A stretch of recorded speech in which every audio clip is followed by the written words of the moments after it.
আসসালামু আলাইকুম গাইস, আবারও চলে এলাম হাকালুকি হাওরে। বৈশাখ মাস, ধান কাটার উৎসব চলছে হাকালুকি হাওরে। এই দৃশ্য শুধু গ্রাম অঞ্চলে দেখতে পারবেন, যারা শহর অঞ্চলে আছেন তারা এই দৃশ্য কখনোই দেখতে পারবেন না। এই যে দেখতেছেন সামনে ওই জায়গায় ক্রিকেট খেলার একটি বিশাল মাঠ রয়েছে, যেখানে আগে আমরা প্রতিদিন খেলাধুলা করতাম।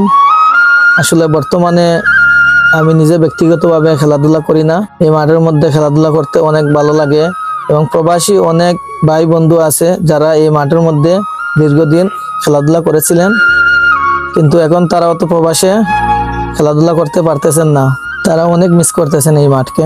আজকের এই ভিডিওটি মূলত প্রবাসী ভাইদের জন্য বানানো হয়েছে। অনেক প্রবাসী ভাই আমাকে বলেছেন যে ভাইয়া এরকম কিছু ভিডিও বানিয়ে আপলোড করার জন্য। তাদের অনুরোধের ভিত্তিতে এই ভিডিওগুলা আমি বারবার হাকালুকি হাওর নিয়ে ভিডিও বানাই। আমি সকল প্রবাসী থাকা ভাইদের মঙ্গল কামনা করছি। বিকেলবেলা হাকালুকি হাওরে আসলে এরকম একটি ভিউ দেখে মন জুড়িয়ে যাবে। এই যে দেখতেছেন বক, সাদা সাদা বক, দেখতে অনেক ভালো লাগে। আপনারাও চাইলে আসতে পারেন।